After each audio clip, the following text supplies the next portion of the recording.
তো নমস্কার বন্ধুরা, আজকে আমরা আলোচনা করব যে প্রিভিয়াস 13 বছরের প্রশ্ন যে আমরা আলোচনা করতে চলেছি। তো আজকে আমরা আলোচনা করব প্রিভিয়াসের যে 13 বছরের প্রশ্ন তার একটা সেট নিয়ে আমরা আলোচনা করব। তো আজকে আমরা যে আলোচনা করব প্রশ্নগুলো নিয়েছি দেখতে পাচ্ছেন, এগুলো হচ্ছে 2022 সনের, ঠিক আছে। 2022 ইংরেজিতে আমাদের যে অনলাইন সিটেট পরীক্ষা হয়েছিল সেই অনলাইন কোয়েশ্চেন পেপারগুলি আমি বেছে বেছে এখান থেকে আমি টাইপ করে আপনার জন্য নিয়ে এসেছি। তো আজকে শুধু প্যাডাগজির প্রশ্নগুলো আলোচনা করব, সুতরাং সাথে থাকুন। বেশ কয়েকটি প্যাডাগজি আমরা আলোচনা করব, যেখানে পেপার 1 পেপার 2 সবগুলো আজকে যতটুকু সম্ভব আমরা ডিসকাস করার চেষ্টা করব 2022 ইংরেজির অনলাইন কোয়েশ্চেন পেপারগুলি নিয়ে, ঠিক আছে। তো চলুন কথা না বাড়ি আমরা সরাসরি আজকের মূল ক্লাসে আমরা চলে যাই। তো প্রশ্নের আনসারগুলো কী হবে সেটা আপনারা অবশ্যই কমেন্ট বক্সে আমাদের জানাতে ভুলবেন না, কারণ আপনারা যখন কমেন্ট করবেন তখন আপনাদের যেটা কনফিডেন্স লেভেল সেটা হাই হবে। সুতরাং দেরি না করে আমরা খুব তাড়াতাড়ি যে আজকের ক্লাসটা শুরু করি। দেখুন প্রথম প্রশ্ন কী বলেছে, যখন শিশুরা ঘর এবং আশপাশ থেকে বিভিন্ন ভাষার অভিজ্ঞতা নিয়ে স্কুলে আসে তখন স্কুলের শিক্ষকের উচিত। একটা শিশু যখন স্কুলে আসে তখন সে ঘর বা তার আশপাশ বা পরিবেশ থেকে সে কী করে কিছুটা তার ভাষাগত অভিজ্ঞতা নিয়ে সে স্কুলে আসে। এই ক্ষেত্রে একজন শিক্ষক তিনি কী করবেন? তাদের ঘরের ভাষাকে অগ্রাহ্য করবেন, নির্দেশে ব্যবহৃত ভাষার উপর জোর দেবেন, তাদের ঘরের ভাষা ব্যবহার করা, নাকি স্কুলে তাদেরকে ঘরের ভাষা ব্যবহার করতে বারণ করা? তো এই ক্ষেত্রে আমাদের কারেক্ট আনসার কী হতে পারে বলুন তো? এই ক্ষেত্রে কারেক্ট আনসার কী হবে? আপনারা যদি একটু কমেন্ট করুন তাহলে খুব ভালো হবে, খুব তাড়াতাড়ি বলুন তো।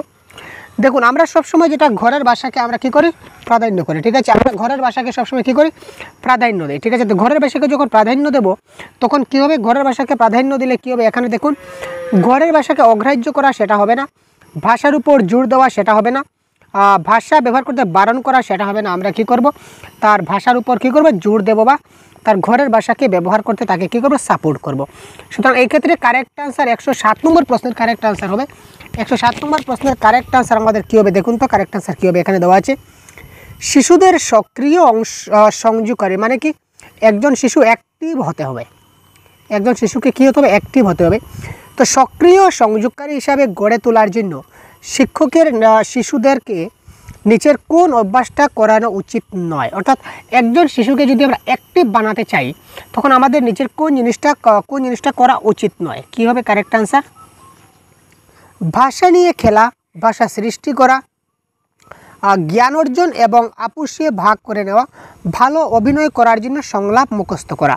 একজন ছাত্রকে আমরা অ্যাক্টিভনেস যখন আমরা করব তখন নিচের কোনটা উচিত নয় বলেছে। দেখুন আমরা জানি প্যাডাগজির ভাষায় মুখস্থ করা হচ্ছে আমাদেরকে নেগেটিভ ওয়ার্ড, তো নেগেটিভ ওয়ার্ড সবসময় কারেক্ট আনসার নেগেটিভ হবে। সুতরাং এই ক্ষেত্রে কারেক্ট আনসার হবে মুখস্থ করা, ঠিক আছে। এবার দেখুন নিচের কোন বিবৃতিটি সঠিক? আপনারা কারেক্ট আনসার কী হবে জানান তো। কারেক্ট আনসার কী হতে পারে? 108। কোন বিবৃতিটা সঠিক? যেসব শিশুরা ইংরেজি ক্লাসে আসে তারা পরিষ্কার স্লেটের মতো, ঠিক আছে। তো দেখুন এবারে পরবর্তী যেটা প্রশ্ন নিয়ে আমরা আলোচনা করব, এখানে প্রশ্ন দেখুন কোথায় রয়েছে, এই দেখুন এখানে বলেছে নিচের কোন বিবৃতিটা সঠিক। মানে এখানে আমাদের 4টা বাক্য দেওয়া আছে, 4টা বাক্যের মধ্যে কোন বাক্যটা সঠিক এটা আমাদের বলতে হবে। প্রথমে দেখুন, যেসব শিশুরা ইংরেজি ক্লাসে আসে তারা পরিষ্কার স্লেটের মতো। পরিষ্কার স্লেটের মতো মানে কি, শিশুদের মধ্যে কোনো জ্ঞান নাই, ঠিক আছে। প্রথম শ্রেণীতে শিশুরা একেবারে ইংরেজি জানে না, শিশুরা তাদের নিজস্ব অভিজ্ঞতার ভাণ্ডার নিয়ে স্কুলে আসে, শিক্ষার্থীদের অভিজ্ঞতা তাদের শিক্ষণের সহায়ক নয়। তো কোনটা সঠিক দেখুন। 1 নম্বর দেখুন, শিশুরা ইংরেজি ক্লাসে পরিষ্কার স্লেটের মতো, সেটা আমরা বলতে পারি না। শিশুরা পরিষ্কার স্লেট হয় না। পরিষ্কার স্লেট মানে কি, কিছু নাই, কিন্তু শিশুদের মধ্যে কোনো কিছু নাই সেটা আমরা বলতে পারি না। কারণ কি, কারণ একজন কবি বলেছিলেন যে ঘুমিয়ে আছে শিশুর পিতা সব শিশুর অন্তরে, কোনো না কোনো শিশু কোনো না কোনোভাবে সে ট্যালেন্টেড রয়েছে, যেটা আমাদের দেখতে হবে। তাই পরিষ্কার স্লেটের মতো কথাটা আমরা বলতে পারবো না। তারপর দেখুন, প্রথম শ্রেণীর শিশুরা যে ইংরেজি একেবারে জানে না সেটা আমরা কি করে বলবো? আজকালকের যে দিন সেখানে এলকেজি বলুন বা ইউকেজি বলুন, সেখানে কিন্তু শিশুরা ইংরেজি শিখে নেয় কিছুটা হলেও, অন্ততপক্ষে ABCD তারা শিখে নেবে। তো যখন শিখে নেবে তখন সেটা একেবারে ইংরেজি ছাড়া সেটা বলতে পারবো না। আর শিক্ষার্থীদের অভিজ্ঞতা তাদের শিক্ষণের সহায়ক হয়, এখানে নয় বলেছে, এটা সহায়ক হবে। কারণ যা অভিজ্ঞতা দেবে, অভিজ্ঞতা যেটা থাকবে এটার থেকে তো তারা শিখবে, তাই না?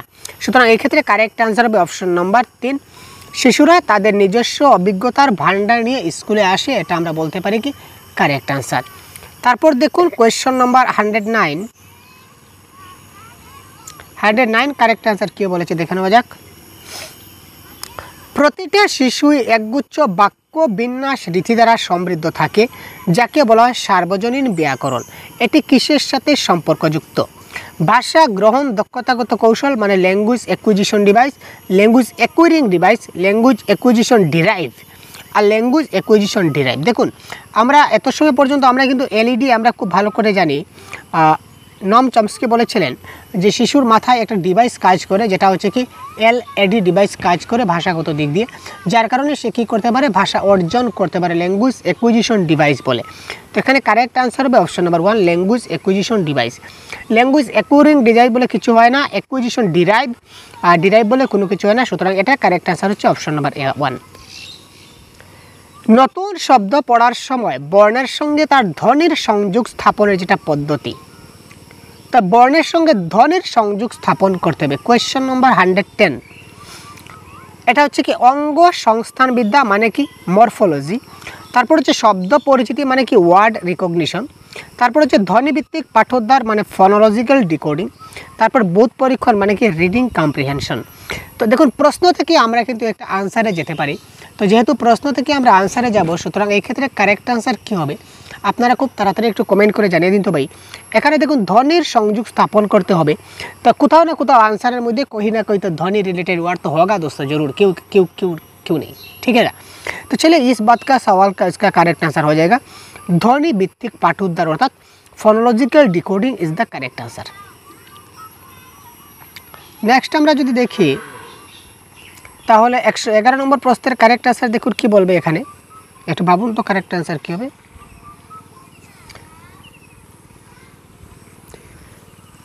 কোনো পদ্ধতিতে একজন শিক্ষক ক্লাসের অন্যান্য ভাষায় প্রশংসায় সক্ষম হবেন এবং ধারণাগুলি বোঝানোর জন্য শিক্ষার্থীদের মধ্যে সংযোগ স্থাপন করবেন এবং শিক্ষার্থীদের ঘরের ভাষা ও বিদ্যালয়ের নির্দেশকালীন ভাষার মধ্যে একটা নিকট সম্পর্কের বিকাশ সাধন করবেন। শিক্ষক কী করবেন, ক্লাসের যে ছাত্রগুলো রয়েছে এখানে অন্যান্য ভাষায় প্রশংসা করবেন, মানে ক্লাসে যেসব ছাত্র আছে অন্যান্য বিভিন্ন ভাষাভাষী ছাত্র আছে সবগুলো ভাষায় তিনি তাদের প্রশংসা করবেন, ঠিক আছে। তারপর তাদের কনসেপ্টগুলো ডেভেলপ করার জন্য বা কনসেপ্টগুলো আন্ডারস্ট্যান্ডিং করার জন্য বা কনসেপ্ট বুঝাবার জন্য যদি বলি, তাহলে শিক্ষার্থীদের মধ্যে তিনি সংযোগ স্থাপন করবেন।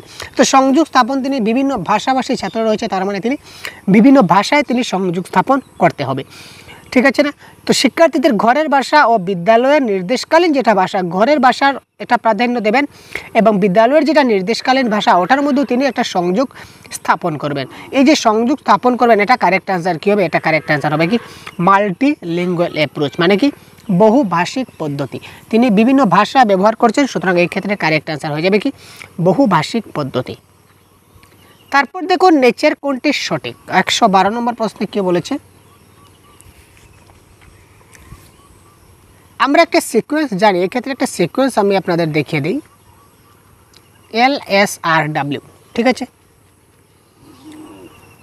এটা প্রশ্ন হবে নিচের কোনটা সঠিক নয়, নিচের কোনটা সঠিক নয় এটা হবে কারেক্ট আনসার, ঠিক আছে ভাই। নিচের কোনটা সঠিক নয়, শ্রবণের পরবর্তী দ্বিতীয় হচ্ছে বাচন, তো লিসেনিংয়ের পরে স্পিকিং আসছে মানে শ্রবণের পরে বাচন আসছে মানে এটা কারেক্ট। বাচন দক্ষতার পূর্বে শ্রবণ দক্ষতা হওয়া উচিত, এটাও কারেক্ট, কারণ কি দেখুন আমরা স্পিকিংয়ের আগে কিন্তু আমাদের লিসেনিংটা আছে, এটাও কারেক্ট।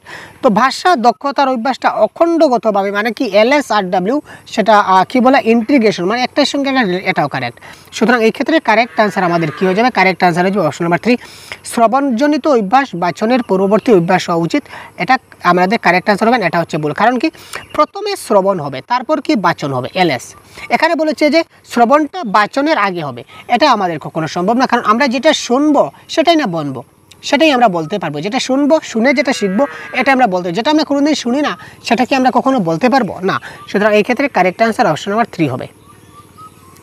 তারপর দেখুন 113 কি বলেছে, আপনারা কমেন্ট বক্সে আমাদের জবাব দিন ভাই, কারেক্ট আনসার কী হতে পারে 113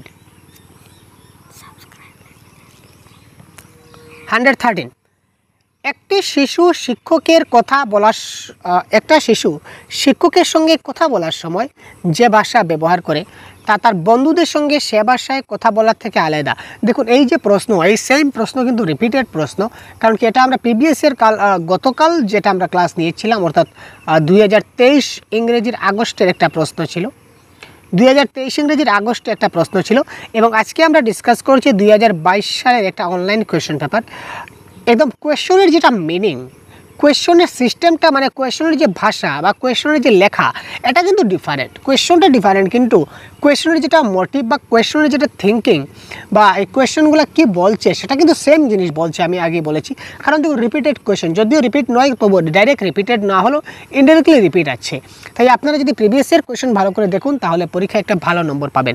কারণ গত ক্লাসে আমরা বলেছিলাম যে একজন ছাত্র রয়েছে, তার একটা নাম সেখানে ইন্ডিকেট করা ছিল, নামটা এই মুহূর্তে মনে নেই।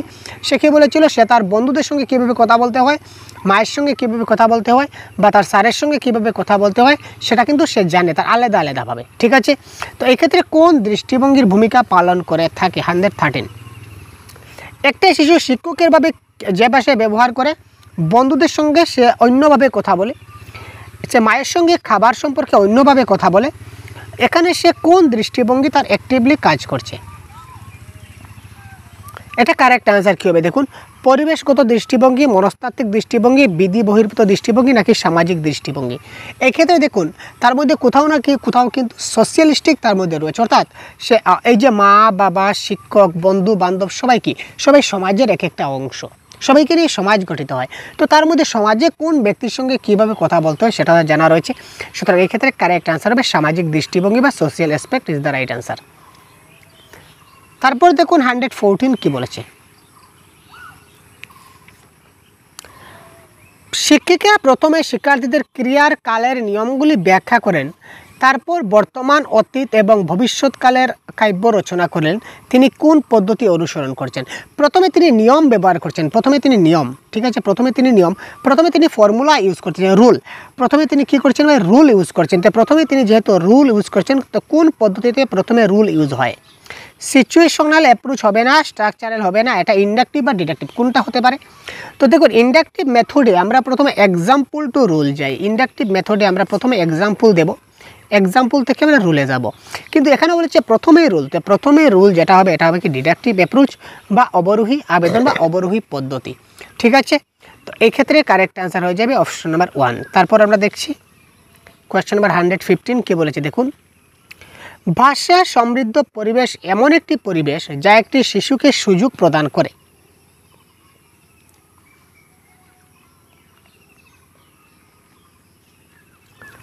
ভাষা সমৃদ্ধ পরিবেশটা এমন একটা পরিবেশ যেটা শিশুকে কী করে? সুযোগ সুবিধা প্রদান করে। কিসের সুযোগ প্রদান করে? দেখতে, লক্ষ্য করতে এবং ভাষা ব্যবহার করতে, ভাষার অসম্পূর্ণতাকে সম্পূর্ণ করতে, যা কখনো শুনেনি এরূপ বাক্য রচনা করতে, শ্রেণীকক্ষের বাইরেও শিখতে। তো এই ক্ষেত্রে 115-এ কারেক্ট অ্যান্সার এখানে হয়ে যাবে। এটা কারেক্ট অ্যান্সার। ভাষা সমৃদ্ধ পরিবেশ এমন একটা পরিবেশ যেখানে শিশুকে ভাষা ব্যবহার করতে, ঠিক আছে, ভাষা সে লক্ষ্য করবে, সে ভাষাটাকে দেখবে, ঠিক আছে, মানে কোন ভাষায় কীরকমভাবে কে কথা বলছে সেটা দেখবে, তারপর সেটা থেকে সে লক্ষ্য করবে, তারপর সে ওই ভাষাটা কী করবে? ব্যবহার করতে তাকে কী করবে? অপরচুনিটি, সুযোগ সুবিধা দেবে। সুতরাং এই ক্ষেত্রে option number 1 is the right answer. তারপর দেখুন, মূল্যায়নের ক্ষেত্রে নিচের কোনটা সত্য নয়? 116 প্রশ্ন কী বলেছে, দেখুন কারেক্ট অ্যান্সার কী হবে? মূল্যায়নের ক্ষেত্রে, মূল্যায়ন মানে জানেন তো, অ্যাসেসমেন্ট বলুন বা এভালুয়েশন বলুন, এভালুয়েশনের ক্ষেত্রে নিচের কোনটা সঠিক নয় বা সত্য নয়? মূল্যায়ন শিশুর সামর্থ্য, প্রয়োজন এবং আগ্রহ, পছন্দ অপছন্দকে চিহ্নিত করতে সাহায্য করে। মূল্যায়ন শিশুর সম্পাদিত কার্যের অধিক বিকাশে সাহায্য করে এবং মধ্যস্থতা করে সেটির বিচার করে। মূল্যায়ন ছাত্র দ্বারা সম্পাদিত কার্যকে একে অপরের সঙ্গে তুলনা করতে সাহায্য করে। ইয়েস, আমরা আনসার পেয়ে গেছি। আমরা কখনো কী করি না? কম্পেয়ার করি না, একটি শিশুর সঙ্গে অন্য শিশুর কম্প্যারিজন করি না। যখনই কম্পেয়ার আসবে, তুলনা আসবে, সেটা মনে রাখবেন প্যাডাগজির ভাষায় সেটা কী হবে? নেগেটিভ ওয়ার্ড হবে। তো এখানে বলছে কোনটা সত্য নয়, তার মানে কী করব না? আমরা শিশুদের সঙ্গে আমরা কী করব না? আমরা তাদের তুলনা করব না। সুতরাং এই ক্ষেত্রে option number 3 is the right answer. নিচের কোনটি সংযোগ সাধনকারী ভাষা শিক্ষণমূলক প্রক্রিয়ার ক্ষেত্রে সত্য নয়? ঠিক আছে, নিচের কোনটি সংযোগ সাধনকারী ভাষা শিক্ষণমূলক প্রক্রিয়ার ক্ষেত্রে সত্য নয়? এটি বাস্তব জীবনভিত্তিক পরিস্থিতির সম্মুখীন হওয়ার জন্য শিক্ষার্থীর বিকাশ ঘটায়। বানানগত এবং ব্যাকরণগত ভুল কম করার দিকে সেটা গুরুত্ব দেবে। তারপর হচ্ছে এটি অর্থপূর্ণ এবং নির্ভরযোগ্য সংযোগকারী প্রক্রিয়ার জন্য শিক্ষার্থীকে তৈরি করবে। এটি লক্ষ্য ভাষার ক্ষেত্রে তাৎপর্যপূর্ণ এবং সংযোগকারী ভাষা ব্যবহারে অধিক গুরুত্ব দেয়। তো এখানে বলেছে নিচের কোনটা সত্য নয়, তো কী হবে কারেক্ট অ্যান্সার? এটা ভাষা সংযোগকারী যখন সে ভাষা ব্যবহার করবে তখন বানানগত বা ব্যাকরণগত ভুল যাতে কম হয় সেটা সেরকম কোনো কথা নয়, কারণ আমরা ভাষা ব্যবহার করি সেখানে ভুল শুদ্ধের কোনো কথা আসে না, ভাষাই ভাষা। সুতরাং এই ক্ষেত্রে কারেক্ট অ্যান্সার হবে অপশন নাম্বার 2।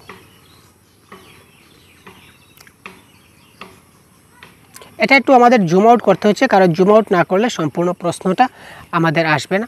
আজ যাই হোক, আমরা একটু এখানে আগে প্রথমে জিনিসটাকে বুঝে নিই, তারপর আমরা আনসারটাকে দেখব। শিক্ষার্থীর বাচিক দক্ষতা বিকাশের সময়, ঠিক আছে, শিক্ষার্থীর বাচিক দক্ষতা যখন বিকাশ হবে, তো বাচিক দক্ষতা বিকাশের সময় কথা বলার সময় আমাদের কয়েকটি গুরুত্বপূর্ণ বিষয় খেয়াল রাখা উচিত।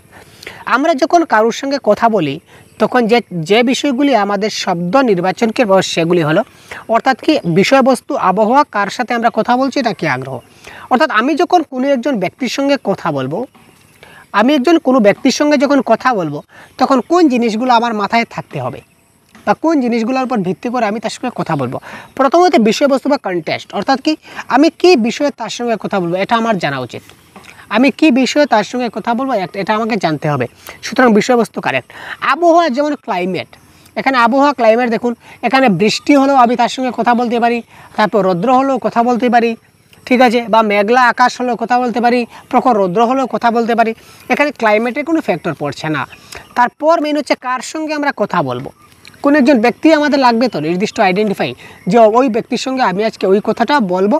তো ওই যে কথাটা বলবো সেটা হচ্ছে বিষয়বস্তু, কোন কথাটা বলবো, আর ওই ব্যক্তির সঙ্গে বলবো দ্যাট ইজ কল, এই ব্যক্তিটা আমাদের লাগবে। আর আমি যে কথাটা বলবো ব্যক্তিটার এই কথা শোনার প্রতি তার ইন্টারেস্ট আছে কিনা না। যদি তার ইন্টারেস্ট না থাকে তাহলে আমি যতই বলি না কেন ওই ব্যক্তি কোনো কিছু আমার কথা বুঝতে পারবে না। সুতরাং আগ্রহ ইজ দ্য রাইট আনসার। সুতরাং 1, 3 এবং 4 হবে এই ক্ষেত্রে কারেক্ট আনসার। তো এখানে দেখুন 1, 3 এবং 4 আছে অপশন নাম্বার 2তে, সুতরাং অপশন নাম্বার 2 হয়ে যাবে এই ক্ষেত্রে কি কারেক্ট আনসার। সংশোধনমূলক শিক্ষণ সেই সমস্ত ছাত্রদের জন্য যারা রিমিডিয়াল টিচিং কাদের জন্য? 119-এর 1 নম্বর। বিষয়টিকে বুঝতে পারে না এবং অসুবিধার সম্মুখীন হয়, ক্লাসের উপস্থিতিতে অনিয়মিত থাকে, শিক্ষণগত প্রতিবন্ধী থাকে, নাকি লক্ষ্য ভাষায় দক্ষ থাকে। 1 নম্বর, যারা লক্ষ্য ভাষায় দক্ষ থাকে তাদেরকে রিমিডিয়াল টিচিং করা হয় না। তো মেইন বিষয় হচ্ছে আমি ক্লাস করাচ্ছি এবং আমার ক্লাসের পর যারা আমার কথাগুলো বুঝতে পারছে না তাদেরকে আমি কি করব, আবার রিমিডিয়াল টিচিং দিব যারা বুঝতে পারেনি। সুতরাং এই ক্ষেত্রে কারেক্ট আনসার হবে অপশন নাম্বার 1, যাদের বিষয়টা বুঝতে অসুবিধার সম্মুখীন হয় বা যারা ভাষাটা বুঝতে পারছে না তাদের ক্ষেত্রে। আশা করি বুঝতে পারেন। তারপর দেখুন 120 কি বলেছে, 120 নম্বর প্রশ্নে কি বলেছে, যদি তোমার ক্লাসের একজন শিক্ষার্থী দৃষ্টি প্রতিবন্ধী মানে ভিজুয়াল ইম্পেয়ার্ড মানে চোখে দেখতে পাচ্ছে না, তখন একজন ভাষা শিক্ষক হিসাবে তুমি কি করবে? শিক্ষার্থীকে তার কাজে সাহায্য করবে, তাকে পড়া ও বিষয়টি শোনার জন্য ব্রেল বুক ইউজ করবে, সঙ্গীদের যথেষ্ট সুযোগ দেবে যাতে সাহায্য করার জন্য, তবে তার কাজ করার অভিভাবকদের দায়িত্ব নির্দিষ্ট করে দেবে। তো এই ক্ষেত্রে দেখুন যারা চোখে দেখতে পায় না তাদের জন্য একটাই স্পেশাল আছে, সেটা কি ব্রেল বুক। ঠিক আছে, যারা চোখে দেখতে পায় না তাদের জন্য গভর্নমেন্ট কি ফ্যাসিলিটি দিয়েছে, তাদের ব্রেল বুক, অর্থাৎ কি তারা স্পর্শ করে বা টাচ করে তারা যাতে শিখতে পারে। ঠিক আছে, তো এই ক্ষেত্রে কারেক্ট আনসার হবে ব্রেল বুক বা শ্রবণ উপাদান দেবে। এটা ছিল আমাদের আনসার কি। তো পরবর্তী প্রশ্ন, এটাও দেখুন অনলাইন কোয়েশ্চেন পেপার, আমরা প্যাসেজগুলো সলভ করছি না, প্যাসেজগুলো আমরা পরবর্তী অন্য একটা ক্লাসে সলভ করব। আজকে দেখুন আবার এই সেটের আমরা প্যাটাগজিগুলো আমরা 15 প্যাটাগজি রয়েছে, এইগুলো আমরা আজকে সলভ করে দেব। এবার দেখুন 106 প্রশ্ন কি বলেছে, কারেক্ট আনসার কমেন্ট বক্সে কী হয়, নিচের কোনটি ফাউন্ডেশনাল রিডিং স্কিল নয়?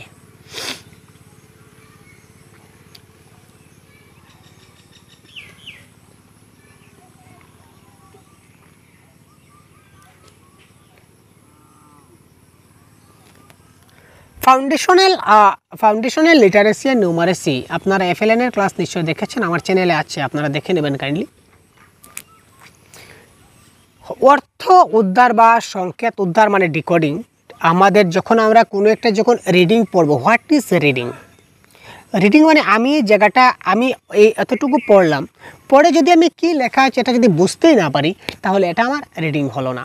মেনলি হলো রিডিং করে আমাকে বুঝতে হবে যে এখানে কী লেখা আছে, ঠিক আছে। তারপর এখানে কি অর্থ উদ্ধার বা ডিকোডিং করা মানে থাকতে হবে ওয়ার্ড রিকগনিশন, মানে কি ওয়ার্ড রিকগনিশন মানে যে শব্দগুলো আমাকে শনাক্তকরণ করতে হবে, শব্দগুলো বুঝতে হবে যে এখানে কোন শব্দটা লেখা রয়েছে। তারপর হচ্ছে শব্দ ভাণ্ডার গঠন করতে হবে বা রিডিং আমাদের করতে হবে, শব্দ ভাণ্ডার পঠন। তো এখানে মরফোলজি বা রূপতত্ত্ব এখানে আমাদের হবে না, সুতরাং এটা হবে এক্ষেত্রে কারেক্ট অ্যান্সার, এটা কি আমাদের বুনিয়াদী পঠন দক্ষতা নয়। তারপর দেখুন 107 কি বলেছে।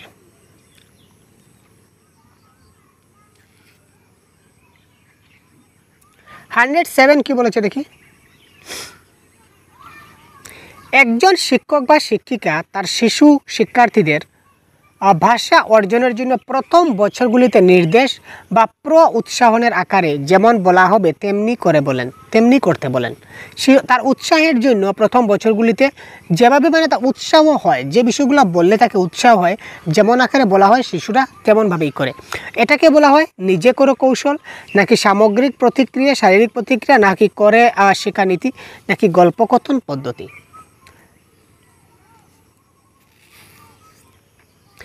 যেমন বলা হবে তেমনি তারা করবে, that is called total physical response approach.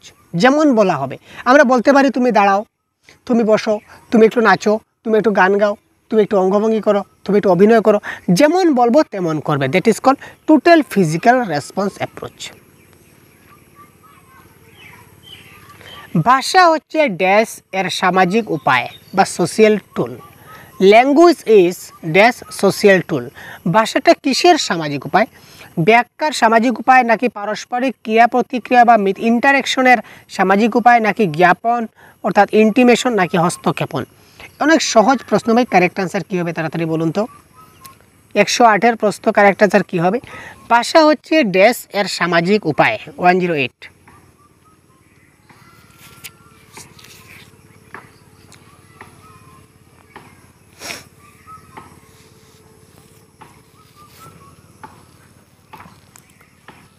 এক্ষেত্রে দেখুন ভাষা কী হবে, ভাষা হচ্ছে ইন্টারেকশন। আমরা একজনের সঙ্গে আরেকজনের সঙ্গে যখন কথা বলবো বা একজন আরেকজনের তার মনের ভাবটা যখন বুঝাবো, দ্যাট ইজ কল্ড ভাষা, তাই না? যে কোনোভাবে আমরা বুঝাতে পারি, এই যেভাবে বোঝাবো সেটাই হচ্ছে কি একটা ভাষা, তাই না? তো সুতরাং এটা হচ্ছে কি পারস্পরিক ক্রিয়া প্রতিক্রিয়া, বা আমরা বলতে পারি এটা হচ্ছে পারস্পরিক মিথস্ক্রিয়া। প্রশ্ন আসতে পারে ক্রিয়া প্রতিক্রিয়া না দিয়ে মিথস্ক্রিয়া দিতে পারে, এটাও কিন্তু আমাদের কী হবে, কারেক্ট হবে। তারপর 109।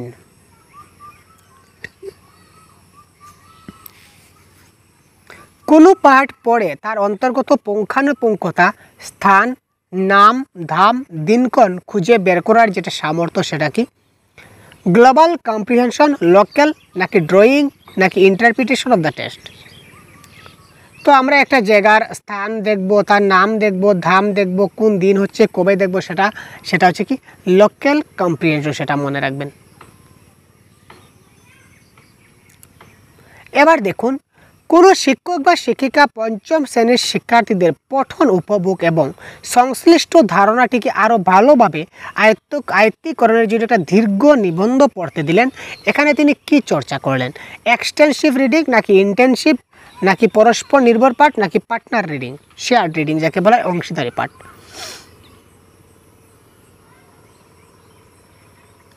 তিনি তাদেরকে কি করলেন?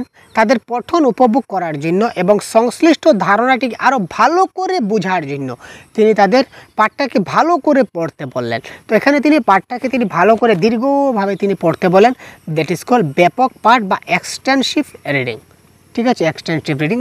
তো এক্সটেন্সিভ রিডিং বা ইন্টেনসিভ রিডিংয়ের মধ্যে যদি কোনো কনফিউশন থেকে থাকে অবশ্যই জানাবেন, আমরা পরবর্তীতে দেখে নেব।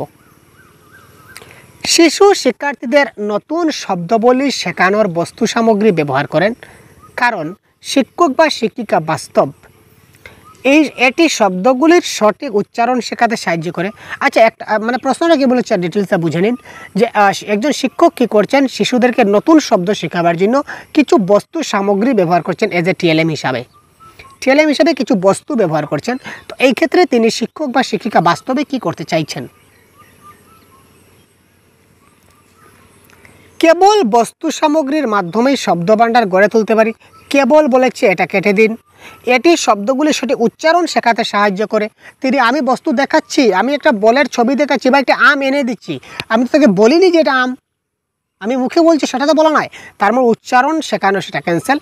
শিশু শিক্ষার্থীর বিমূর্ত চিন্তা করতে সক্ষম নয়।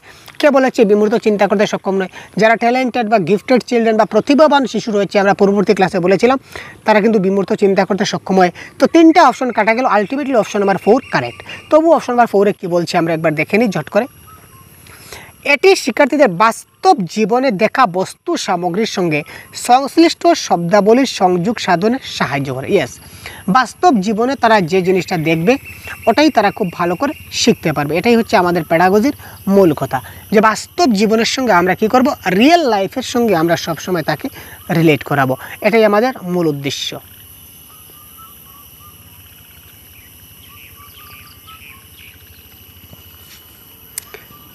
নতুন কোনো ভাষা শিখতে শুরু করার একটি সময় পর্বে শিক্ষার্থী ভাষাটি বুঝতে পারে কিন্তু বলতে পারে না।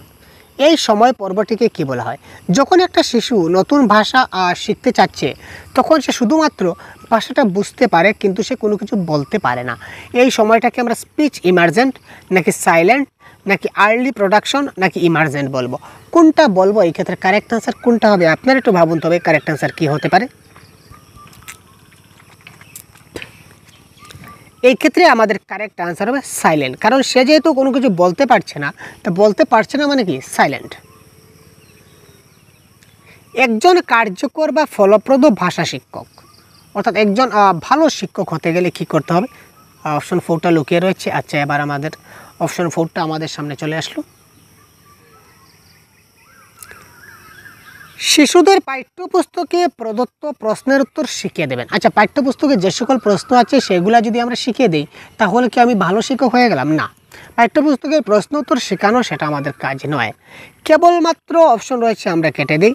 সম্পূর্ণভাবে অনুমোদিত বইটির উপর নির্ভর করবেন। আর আমি বইয়ে যা আছে আমি তাই করব, বইয়ের বাইরে একটুকু যাব না, মোটেই হবে না। কারণ শিশুদেরকে যখন বোঝাতে আমরা চাই, যে কোনো কনসেপ্ট যদি বোঝাতে চাই, তখন বইয়ের বাইরেও কিন্তু আমাদের অনেক কিছু জানতে হয়, অনেক কিছু শিখতে হয়। শিশুদেরকে অনেক বাইরের পরিবেশে গিয়েও কিন্তু অনেক বোঝাতে হয়। সুতরাং এই ক্ষেত্রে অপশন 4ও কারেক্ট আনসার হচ্ছে না। তার মানে অপশন নাম্বার হবে অপশন নাম্বার 2। কী হবে অপশন নাম্বার 2? আমরা দেখি, শিক্ষণ কার্যে পাঠ্যপুস্তকের সঙ্গে সঙ্গে অন্যান্য উপাদানও ব্যবহার করতে হবে। শুধুমাত্র যে পাঠ্যপুস্তক ব্যবহার করব সেটা কথা নয়, পাঠ্যপুস্তক ব্যবহার করব না নয়, পাঠ্যপুস্তক থাকবে, কিন্তু তার সঙ্গে আমরা রিলেটেড অন্য কিছু, আমাদের বাইরের জগৎ থেকে আমাদের কোনো কিছু শিশুকে বোঝাতে হবে। ঠিক আছে? যেমন ধরুন, আমরা আজকে হাতি সম্বন্ধে শিশুকে বোঝাতে চলেছি, আমরা এবার শিশুকে বুঝাবো যে হাতি সম্পর্কে। তো হাতি সম্পর্কে পাঠ্যপুস্তকে আমরা যে বুঝাবো, তার চাইতে পাঠ্যপুস্তকে হাতি সম্পর্কে তাকে ধারণা দেওয়ার চেয়ে আমরা যদি আমার রাস্তা দিকে, স্কুলের সামনের দিকে যদি একটা হাতি যায়, তখন যদি আমি শিশুটিকে যদি আমার স্কুলের বাইরে যদি তাকে রাস্তায় হাতিটা যদি দেখাই, বলে ওই দেখো এটাকে হাতি বলা হয়, তখন কিন্তু ওই যে হাতির যে একটা ছবি বা চিত্র, হোয়াট ইজ হাতি, how we understand this is হাতি, হাতির যে বৈশিষ্ট্যগুলো আছে, হাতিটা কীরকম হয়, হাতি কেমন, হাতি মানে হোয়াট ইজ হাতি, একদম সম্পূর্ণ পিকচার শিশুটার মধ্যে চলে আসবে, যেটা আমি তাকে মানে হয়তো বা 1 ঘন্টা বুঝিয়েও সেটা আমি তাকে বুঝাতে পারতাম না। কিন্তু সে যদি একবার সেই হাতিটাকে যদি দেখে নেয়, তাহলে সে আমাকে বলে দেবে, স্যার হাতি অনেক বড়, হাতির অনেক সুর লম্বা রয়েছে, বা স্যার একদম পা পর্যন্ত তার সুরটা লেগে রয়েছে, এই ধরনের সে বলবে। ঠিক আছে? আচ্ছা, নেক্সট প্রশ্ন দেখি 114। একজন শিক্ষক ছাত্রছাত্রীদের ভাষা সংক্রান্ত কাজগুলি একটি ফোল্ডারে রাখেন এবং পরে তার ভাষা সংক্রান্ত অ্যাচিভমেন্ট মূল্যায়নের জন্য ব্যবহার করেন।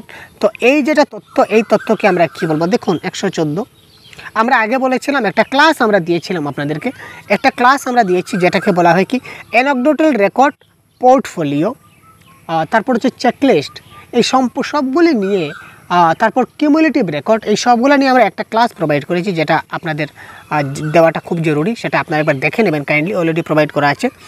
দেখুন, ডায়াগনস্টিক টেস্ট মানে কি? ডায়াগনস্টিক টেস্ট মানে হচ্ছে সমস্যা নির্ণায়ক অভীক্ষা। মানে কি? যেখানে তার একটা শিশু ক্লাসে তার সমস্যা রয়েছে, তো তার কেন সমস্যা রয়েছে সেটা আমরা কারণ খুঁজে বের করব। এই যে কারণ খোঁজার যেটা পদ্ধতি, এটাকে বলা হয় ডায়াগনস্টিক টেস্ট বা সমস্যা নির্ণায়ক অভীক্ষা। অ্যানেকডোটাল রেকর্ড মানে তার পার্টিকুলার যেটা ইনসিডেন্ট রয়েছে, তার একদম ইউনিক যেটা ঘটনা, সে একটা স্কুলে একটা আজনবী কাণ্ড করছে, এটা আমরা তার একটা ডকুমেন্টারি ফাইল হিসাবে আমরা তারা রাখবো, that is call anecdotal record.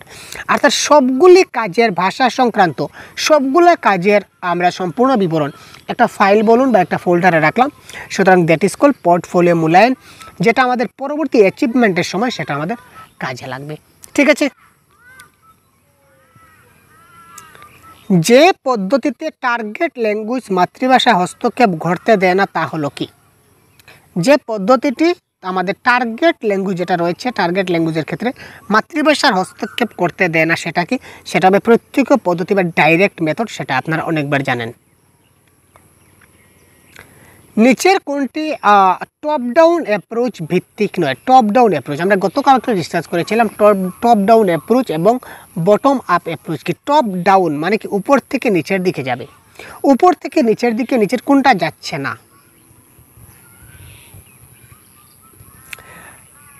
ভাষার অর্থ উদ্ধারের জন্য শিক্ষার্থীদের পূর্ব জ্ঞানকে কাজে লাগায়। ইয়েস, আমরা প্রথমে যে ভাষার অর্থটা দেখব, অর্থটা জানার আগে আমরা অর্থটার পরে আমরা পূর্ব জ্ঞানকে আমরা দেখব, that is call top down.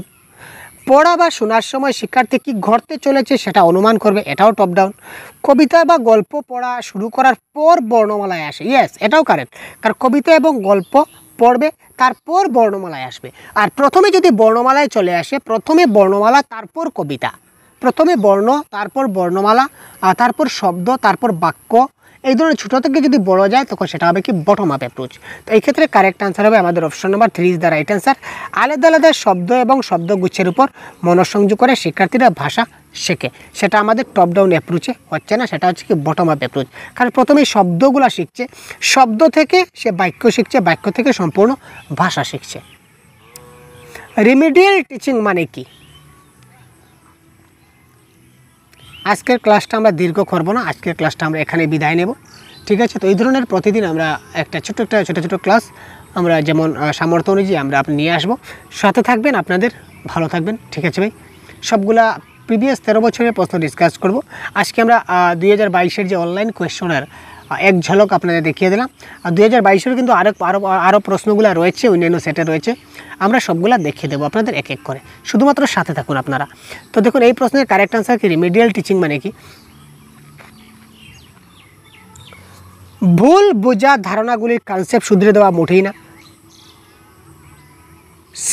শ্রেণীর সমরূপতা রক্ষায় সেটা কী ধরনের কথা? মেইন কথা হচ্ছে কি, এবার ডাইরেক্ট আনসার বলে দিবে, শিক্ষার্থীর শিকন ধারায় অনুপ্রবিষ্ট ফাঁকাগুলিকে দূরীভূত করা। ঠিক আছে, যেখানে শিশুরা মানে ফাঁকগুলো ভরাট করা, যেখানে শিশুদের ফাঁক রয়েছে, কিছু কিছু জিনিস তারা বুঝতে পারছে না, ওই জিনিসগুলিকে ভরাট করে দেওয়া, that is call remedial teaching. যে শিকনগত অক্ষমতাটি পড়ার, ব্যাখ্যা করার এবং অক্ষর বা বর্ণ, শব্দ এবং প্রতীকসমূহ বুঝতে পারার সামর্থ্যকে নষ্ট করে, সেটিকে কি বলা হয়? এখানে দেখুন, পড়া মানে কি? রিডিং। তো যদি রিডিং হয়, রিডিং সম্বন্ধে যদি সমস্যা হয় তাহলে সেটা কি হবে ভাই? ডিসক্যালকুলিয়া। ক্যালকুলিয়া থেকে আপনার মাথায় কি আসে? ক্যালকুলেটার। ক্যালকুলেটার মানে কি? ম্যাথ, মানে গাণিতিক সমস্যা হলে ডিসক্যালকুলেটার মানে ডিসক্যালকুলিয়া। মাথায় রাখবেন ডিসক্যালকুলেটার, অটোমেটিকলি ক্যালকুলিয়া চলে আসবে। আর তারপর যদি আমরা বলি ডিসগ্রাফিয়া, তাহলে মনে রাখবেন এটা লিখনের অসঙ্গতি। আর যদি পড়া বা রিডিংয়ের যদি অসঙ্গতি হয় তাহলে সেটা হবে কি? ডিসলেক্সিয়া। ঠিক আছে, তো পরবর্তীতে আর অনেক প্রশ্ন রয়েছে, আমরা পরবর্তীতে অন্যান্য ক্লাসে আপনাদের যদি সেগুলো সলভ করে দেবো। তো আজকের ক্লাস থেকে এই পর্যন্ত বিদায় নিচ্ছি। ভালো থাকবেন, সুস্থ থাকবেন। আমাদের ক্লাসটি আপনারা অবশ্যই, আপনি রিকোয়েস্ট থাকবে যে আপনারা ক্লাসটিকে অবশ্যই শেয়ার করবেন। ধন্যবাদ। প্রত্যেকের কাছে একটা রিকোয়েস্ট থাকলো যে আপনারা ক্লাসগুলি শেয়ার করুন আপনাদের ফেসবুক পেজ, ফেসবুকে, ইনস্টাগ্রামে, হোয়াটসঅ্যাপে, সোশ্যাল মিডিয়া, সেগুলো আপনারা অবশ্যই শেয়ার করবেন। ধন্যবাদ।